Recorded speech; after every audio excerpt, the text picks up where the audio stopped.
I'm Tim, and today I'm going to share a Reddit story that genuinely shocked me. It's so creepy that I decided to dedicate a whole video to it. Imagine this. My sister, a cave exploring enthusiast, came back from her latest trip.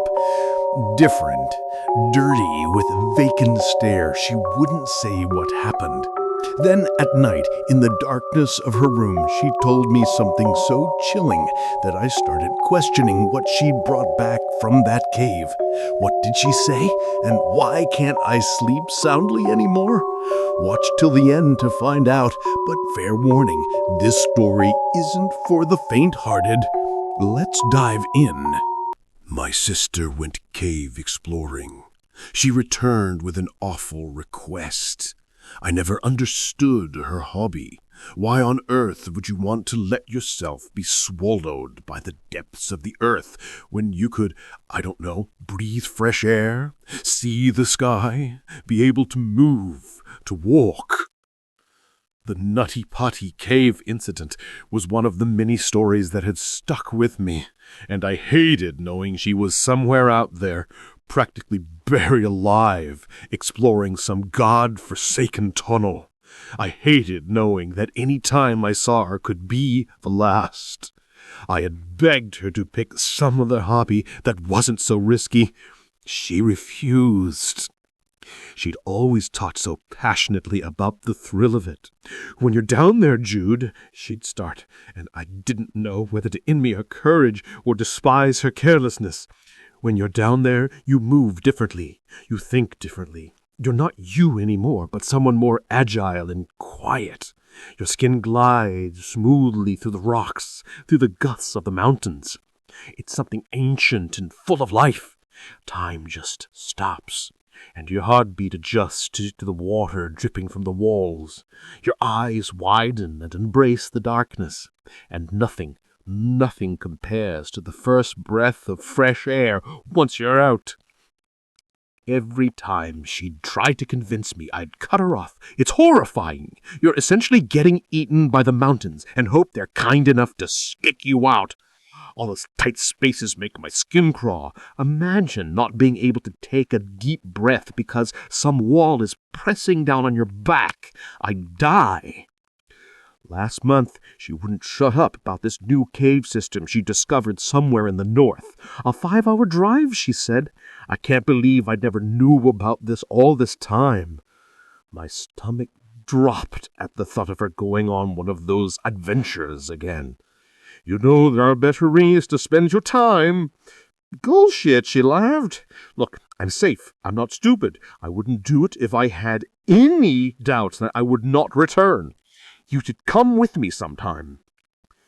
I was quick to refuse her, and she just smirked and shook her head. Whenever she set her mind on something, nothing could stop her. She sent me some texts, updates like 2 hours left, with a picture of the entrance of the cave, but then the updates stopped. I'd learned to let her do her thing and just wait until she contacted me. And over the years, I stopped feeling so anxious every time she would cut contact for a while. I knew she didn't have any signal down there. I knew to just wait. The last update she'd sent me was around 10 a.m. It was midnight now, and as I tried to fall asleep, something wouldn't let me. I kept seeing her when I closed my eyes, imagining her down there swallowed by the rocks. I twisted and turned in my bed the same way she did, deep into the ground. My clothes were drenched in sweat, and I hoped she had just forgotten to update me and that she was out of the cave. At one point my phone buzzed. I shot up and glared at the time. It was a little over 3 a.m. It was spectacular. I rubbed my eyes and felt the weight lift off my chest. Thank God. I typed some shallow response, and then finally went to sleep. She came home the next day. At first I didn't recognize her. Her cheekbones were more prominent, and she hadn't washed herself. She was drenched in mud and smelled of rot.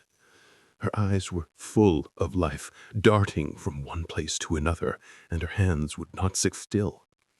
She didn't speak much. I didn't know what it was, but I assumed something had happened down there that scared her enough to change her mind. I felt relieved. Maybe she had had enough near-death experiences to finally quit. I stayed in my room that day, mostly working. I heard her walk around the house multiple times, looking through drawers and cabinets, slamming doors. At some point she stopped, and the hallway went silent. I was sitting at my desk, writing on my laptop.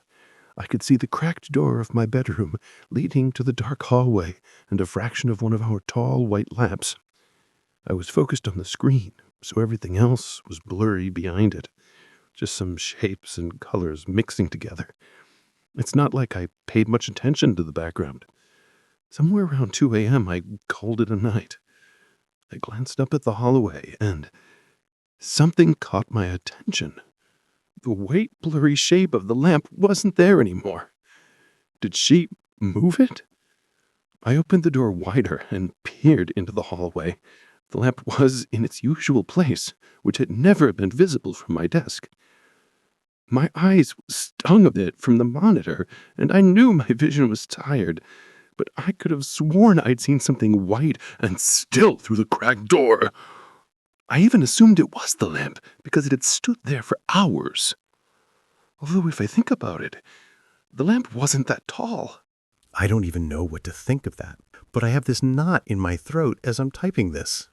It's so strange that most of the time the human mind doesn't register peculiar things as peculiar and brush them off as ordinary stuff. How many times had I seen something in the corner of my vision and just assumed it was some object, like a plant or a coat, when it wasn't? It made me realize how stupid we are as human beings. If someone wants to watch us, they can do it for as long as they please, and we won't know unless they want to. I turned my head to my sister's room. The door was shut. I wondered if she was sleeping. Carefully, I tiptoed to her door and gently twisted the doorknob. "Em?" I whispered. She was sitting cross-legged on the bed in the dark, doing nothing. "Em? Were you watching me?" "Watching you?" "Yeah, I thought I saw." She just stared at me. Then her gaze slipped to a fixed point behind me. She followed something with her eyes. I almost snapped my neck, turning to see what she was looking at. Nothing was there. "Em, are you okay? How was the cave system? Did you have fun?" "It's different down there." "Yeah, I know. It's dark and damp and tight." "No." Her voice was hoarse. She was studying her hands, turning them over again and again. "Look, I don't like what you're doing. This is just ridiculous, and I don't understand if you just want me to freak out, and this is one of those pranks. If you don't tell me what you saw, I'll just assume you're lying for attention. It's really tiring to be your sister sometimes." She widened her eyes, still fixated on her hands. I thought she was deliberately ignoring me for a while, until she started coughing. Her cough became clearer and more controlled until at some point she transitioned into a laugh that sounded painful. She grinned at me, but her eyes were blank. Then she mumbled something that sent chills down my spine. She'd spit out the words so fast that for a good minute I didn't realize what she'd said. We were both silent, just looking at each other. I didn't know how to respond and was beginning to wonder if it was worth continuing the conversation. "You're tired. Go get some rest," I began, but I got interrupted. "You need to come with me, Jude." "Where?"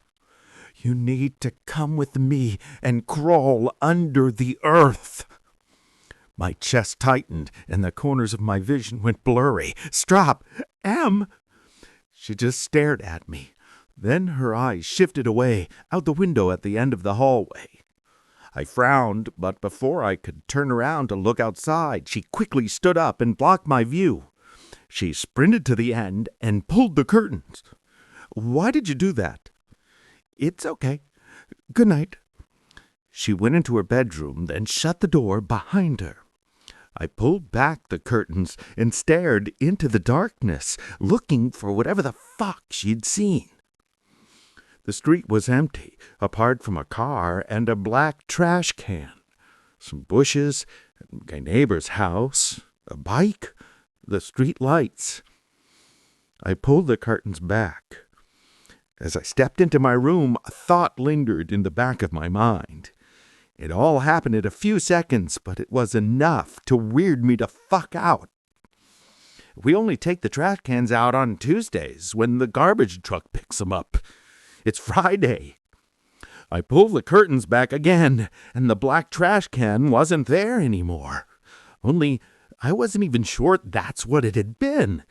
When you see something off, your mind automatically ties it to something rational, some explanation. If I think more about it, it could have been someone crouched over. I shook my head. Stop. You're disturbed. Go to sleep. As I typed this out in bed, I just couldn't help thinking about what Emma had said to me. The two sentences were on a loop in my mind, and they affected me because they weren't coming from a crazy person. And Emma has never lied to me, so she really believed what she'd said. In her bedroom, when she'd flashed me her best grin, I discovered what happens after death. You won't make it there. This Reddit story is seriously creepy. What did the sister find in that cave to come back so weird? Her words about death and that vanishing trash can are haunting. Imagination or something sinister? Share your thoughts in the comments. Support the video with a like and subscribe. I'd appreciate it. Good night, if you can sleep after this.